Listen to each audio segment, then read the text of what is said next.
আপনার বহু কিছু দেখেন নাই, আপনার কারাগারের সেই বীর মুজাহিদদেরকে আপনারা দেখেন নাই, তবে আমি দেখে আসছি। কারাগারের মুসলিমদেরকে দেখেন নাই। আল্লাহ, আগামী দিনে আপনি যতই স্টেজে হুঙ্কার দেন, এই হুঙ্কার ইতিহাস সৃষ্টি করবে না। আপনি যতই দরসের মসজিদে যদি চিৎকার দিয়ে হাদিসের দরস দেন, ইতিহাস সেটা সৃষ্টি করবে না। আপনি যতই তাসাউফের বয়ান দেন না কেন, ইতিহাস সেটা ইতিহাস সৃষ্টি করবে না। আপনি এমনকি তাহাজ্জুদের নামাজে যতই দাবি করুন আমি স্বস্তি ফেলছি, ইতিহাস সৃষ্টি করবে না। ইতিহাস সৃষ্টি করবে তকদীর এমন বদলা হে শমশের মুজাহিদ নে, মুজাহিদের তরবারি ইতিহাসের ধারা ঠিক করে দিয়েছিল।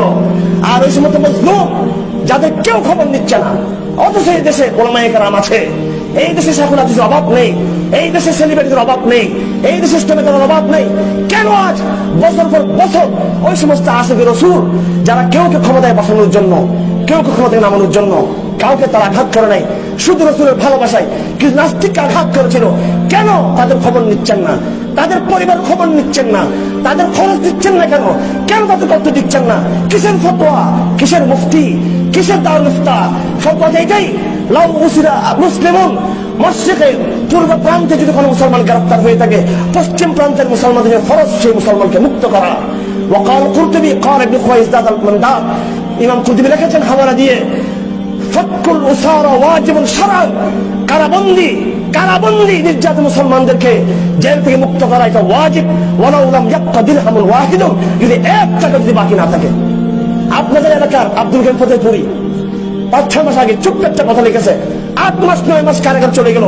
এত বীর পুরুষ হানাদারির, এত আহলে আলম, এত রাজনৈতিক প্রোগ্রাম হল, আজ আব্দুল কাইয়ুমকে আমি 2 লক্ষ টাকা আমরা খরচ করেছি, এখনো পর্যন্ত তাকে মুক্ত করা যায়নি। কেন? আপনাদের সে সামর্থ্য নেই আপনাদের এবং আমাদের ভাইদের আজকে যেই সাজা হয়েছে তাদের শুনে, এই জন্য তাদের পিছনে ইনভেস্ট করা হয় নাই, সহযোগিতা করা হয় নাই। আপনার মেয়ের বিয়েতে 10 লক্ষ টাকা আপনি খরচ করতেছেন, 5 লক্ষ টাকা খরচ করতেছেন। কার ঘরে টাইলসের বাথরুম নাই? কার ঘরে সোফা নাই? কার ঘরে নিজের ছেলে মেয়েকে পড়ানোর জন্য টাকা পয়সা ইনভেস্ট করতেছি না? মোহাম্মদ রাসূলের আশিকদেরকে মুক্ত করার জন্য আমি আপনি কি তাদের জন্য যত কোটি টাকা লাগুক, 100 কোটি লাগবে তো বেশির চেয়ে বেশি, 500 কোটি লাগবে, সেটা কি আমি আপনি ব্যবস্থা করতে পারি না? আমার বউয়ের স্বর্ণ অলংকার বিক্রি করে, আমি কারাগার থেকে বের হয়েছি, আমার জায়গা বিক্রি করে, জমিন বিক্রি করে, আমার বন্ধুদের গাড়ি বাড়ি বিক্রি করে, কেন আজকে মুসলমানদেরকে বের করার জন্য সে কোরবানি আপনারা দিতে পারেন না? আপনারা আলমরা সেটা কি পারেন না? বক্তারা তাদের বক্তৃতার হাতিয়ে থেকে, প্রতিদিনের হাতিয়ে থেকে একজন 1000 টাকা করে দিলেও তো লক্ষ টাকা কোটি টাকা দিয়ে আমরা আমাদের ভাইদেরকে মুক্ত করতে পারতাম। কথাগুলো আপনাদেরকে ওমা আলাইনা ইল্লাল বালাগ এটা বলে গেলাম। ইয়া রব, जो चीज उनके दिखाई मुझको दिखाई उनको भी दिखा दे। পর্দার আড়ালে বহু সত্য আপনারা জানেন নাই। আসুন মুসলিমদের পক্ষে কথা বলুন। মনে রাখবেন, আমি শেষ কথা বলে যাচ্ছি, আমার বয়স 47 বছর। ওই ইতিহাস দেখেছি, আফগানিস্তানে যখন নাকি ইসলাম ছিল, তখন উজবেকিস্তান ইমাম বুখারীর মাদ্রাসা, আমি এই যে সাহাবে হেদায়া, এই যে আপনার এই যে শরহে জামি, ইমাম রাজি, সমস্ত আইম্মায়ে কেরামের এই বাড়িঘর কিন্তু ওইসব এলাকায় মাওয়ারা উন্নাহারে, সেই জায়গায় যখন হামলা হচ্ছিল, আফগান আলমরা বলছিল না না আমাদের দেশে কিছু হবে না, মিয়াদ পাহাড় পর্বত, রাশিয়ানরা এই জায়গায় আসতে পারবে না। শেখ তামিম আদনানী রাহিমাহুল্লাহ ফিলিস্তিনের বহুত বড় আলেম ছিলেন, তিনি বলে গিয়েছেন সেই সময় আলমরা বলেছিল আমাদের কিছু হবে না। পরে কয়েক বছরের মাথায় রাশিয়া পুরো আফগানিস্তানকে দুলিশাত করে দিল, সমস্ত আনন্দকে জব্দ করে দিল। আর আরাকানে আমি নিজে ঘটনা শুনাই, 92-93 কিছু মুজাহিদিনরা আরকানকে স্বাধীনতার জন্য গেল, আলেমরা বই লিখলো আরকানে জিহাদ করা যাবে না, এটা হারাম, এটা আত্মঘাতী। আর 23 বছর পরে সবাই দুলিশাত হয়ে গেছে, একটা দাওরা হাদিসের মাদ্রাসা নেই, একটা ওয়াজ মাহফিল নেই আরকানে।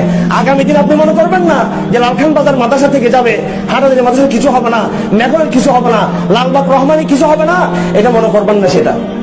কারণ এই দেশের ভবিষ্যৎ নিয়ে শুধু আওয়ামী লীগ বা ইন্টেলিজেন্স, আমি বলি তো গোয়েন্দা সংস্থার লোকদেরকে, আপনারা কি করবেন? আপনাদের উপর তো বিদেশি গুরুরা আছে, ওদেরকে ছাড়া আপনার কি, ওরা যখন মারতে বলবে ঠিক আপনারা আমাদেরকে মারা শুরু করে দিবেন তখন। এখন বর্তমানে হারুন সাহেব, জোনাইদ সাহেব, মামুন সাহেব, অমুক সাহেব আপনি সালাম করি, ওরা যখন মারতে বলবে তখন আপনারা কি করবেন? আমাদেরকে, আপনাদের বিরুদ্ধে ষড়যন্ত্র হচ্ছে। এই জন্য দেশে রাজনৈতিক ভাবে আওয়ামী লীগ, বিএনপি, হিন্দু মুসলিম মারামারি একদম করবেন না। আমাদের বিরুদ্ধে ভারত, আমাদের বিরুদ্ধে আমেরিকা, সর্বশেষ ইসরায়েল আমাদের বিরুদ্ধে প্রবেশ করেছে। বাঙালি মুসলমানের ভবিষ্যৎ অনেক ভয়াবহ, সাবধান হওয়ার চেষ্টা করবেন। এই কথাগুলো যুবকদেরকে বলা খুব জরুরি আপনাদেরকে। আপনারা সাময়িক উত্তেজনা শুনে হুঙ্কার শুনে আপনারা শুধু লাফালাফি করেন স্টেজের মধ্যে। আগামী দিনে তারা যে আমাদের বিরুদ্ধে কোথায় আছেন আপনারা? অতীতে কি হয়েছে, সামনে আরো ভয়ঙ্কর প্ল্যান নিয়ে তারা আসতেছে। এবং সর্বশেষ আমেরিকা গবেষণা করেছে, আমরা তো মনে করেছিলাম জমাত জিএমবি এরা হচ্ছে মূল ইসলামের শক্তি, ওরে বাপ রে বাপ, হেফাজত দেখি যেগুলো এগুলো হচ্ছে তো পঙ্গপালের মতো আরো বড় শক্তি, এগুলোর কেমন ধরবো? এটা নিয়ে এখন প্ল্যানিং করতেছে এরা, এগুলোরে কেমন ধরবো হুজুর গুলারে? আগামী দিনে আগামী 5-10-15 বছর দেখবেন বহুত কিছু। এই জন্য সকল তরুণ প্রজন্মকে, মুরব্বীদেরকে, আহলে আলমদেরকে ফ্যান্টাসি না ভুগে, আনন্দ না ভুগে মনে করতেছে ওয়াজ টোয়াজ করে বাদ হয়ে যাবে, মোটেও না। এগুলো আমি জানি, বহু ডকুমেন্ট আছে, সাবধান হওয়ার চেষ্টা করি। কেউ এইভাবে কথা বলবে না, কেন? কেউ চায় না কথা এইভাবে বলে দূর সম্পর্ক নষ্ট করতে চায় না। আর আমি কথা একবার বলে আর দ্বিতীয়বার আশা করি না কোনো থেকে মাতুলে, এই জন্য আমি সব বলে ফেলতে পারি। প্রস্তুতি নিতে হবে আগামী দিনের, আগামী দিনে যুদ্ধের প্রস্তুতি নিতে হবে। যে যুদ্ধ ইসরায়েল চাপিয়ে দিচ্ছে আমাদের বিরুদ্ধে, যে যুদ্ধ ভারত চাপিয়ে দিচ্ছে, আমি স্পষ্ট বলতে চাই, এই দেশের সরকারের বিরুদ্ধে কোনো যুদ্ধ আমাদের নাই। এটা তো একটা দুর্বল সরকার, তার বিরুদ্ধে কি লড়াই করবো আমরা? সাবেক নেতার সাথে কিসের লড়াই করবো এখানে? আওয়ামী লীগ তো গণের বাইরের জিনিস, আর হিন্দুরা তো একেবারে মিসকিন। এই দেশে লড়াই হবে, এই দেশ থেকে লড়াই হবে ইনশাআল্লাহ। ওই ইহুদিদের বিরুদ্ধে লড়াই হবে ইনশাআল্লাহ, মার্কিনের বিরুদ্ধে লড়াই হবে ইনশাআল্লাহ। এবং ভারতের মোদীকে বলে দিচ্ছে খবরদার, যা করেছে দিতে সামনে মোল্লাদের বিরুদ্ধে কদম ফেলতে খুব সাবধান। এক কদম সামনে আসবে, সেই কদম ভেঙে দেওয়া হবে, সেই কদম হাত ভেঙে দেওয়া হবে, সে হাত। আপনাদেরকে বলে যাচ্ছি, যদি ভারত, ইসরায়েল, আমেরিকা চক্রান্ত করে আমাদের কেউ মেরে ফেলতে চায়, আপনারা কাল বিলম্ব না করে, কৌশলের কথা না ভাবে আপনারা পাল্টা যুদ্ধের প্রস্তুতি আপনারা গ্রহণ করবেন। আগামী দিনের জিহাদ, ফিলিস্তিনকে মুক্ত করার জিহাদ, আগামী দিনের জিহাদ পুরো ভারতবর্ষকে ইন্ডিয়ার খপ্পরকে মুক্ত করার জিহাদ, আগামী দিনের জিহাদ। এবং সেই জিহাদের মাধ্যমে আরকানকে মুক্ত করা হবে ইনশাআল্লাহ। আগে ভাগে প্রস্তুতি না নিলে শত্রু আপনার ঘরে প্রবেশ করবে আপনার অজান্তে। আল্লাহ আমাদের সবাইকে তৌফিক দান করুন। ওয়া আখিরু দাওয়ানা আলহামদুলিল্লাহি রাব্বিল আলামিন ওয়া সাল্লাল্লাহু তাআলা আলা খায়রি খালকিহি মুহাম্মাদিন ওয়া আলিহি ওয়া সাহবিহি আজমাইন। আসসালামু আলাইকুম।